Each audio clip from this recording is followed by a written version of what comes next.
বাবা তুমি সময় মতো সহজ সমাধান।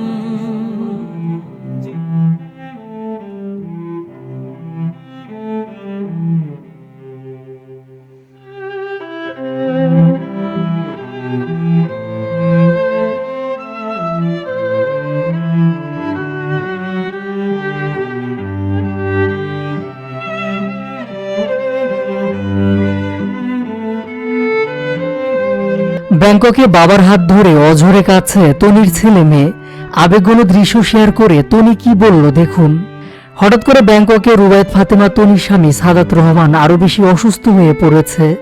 তাই তো রীতিমতো তড়িঘড়ি করে একমাত্র ছেলে সারফারাজ আর মেয়ে সানভিকে নিয়ে স্বামীর কাছে ব্যাংককে উড়াল দিয়েছেন রুবায়েত ফাতেমা তনি। ব্যবসার জন্য এবার বাংলাদেশে এসে স্বামীকে ব্যাংককে ফেলে অনেকদিন থেকেছেন রুবায়েত ফাতেমা তনি। তবে এবার স্বামীর আরো খারাপ পরিস্থিতি দেখে ছেলে মেয়েকে নিয়ে খুব দ্রুত ব্যাংককে চলে গেলেন। গতকালকে ছেলে আর মেয়েকে নিয়ে ব্যাংককে পৌঁছেছেন রুবায়েত ফাতেমা তনি। মূলত তনির লক্ষ্য নতুন বছরে যেন সারফারাজ আর সানভি ওর বাবাকে কাছে পায়। অন্তত নতুন বছরে সবাই একসঙ্গে হলে অনেক বেশি ভালো লাগবে, সেই লক্ষ্য নিয়ে ছেলে আর মেয়েকে নিয়ে ব্যাংককে গেছেন তনি।